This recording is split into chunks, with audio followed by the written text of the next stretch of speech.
Stephen Harper says the opposition is running a smear campaign against his party, saying complaints of fraudulent phone calls just now coming to light are simply being made up.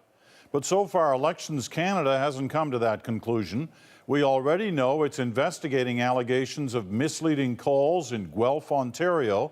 And tonight, CBC News has learned the investigation is expanding. Terry Malewski starts us off with the latest developments tonight. Terry. Well, Peter, if it is all smears, there are a lot of people doing the smearing.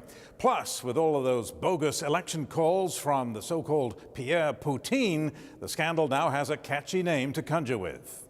We want to know where's the Poutine. Mr. Speaker, they've got to do better than hiding behind the excuses of Pierre Poutine.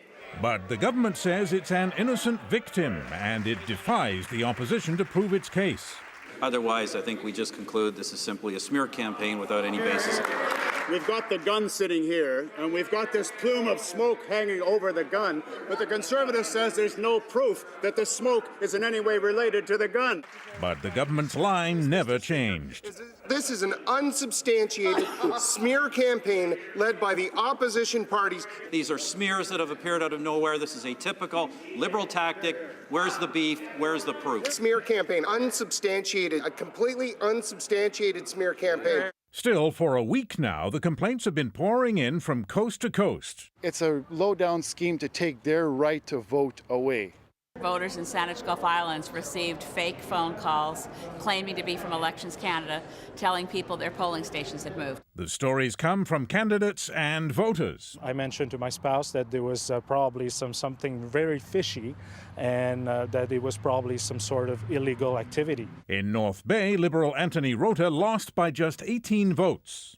Countries from around the world come to Canada and ask us to monitor their elections. They ask us to set up their elections. And suddenly, we can't run an election, an honest election in our own country.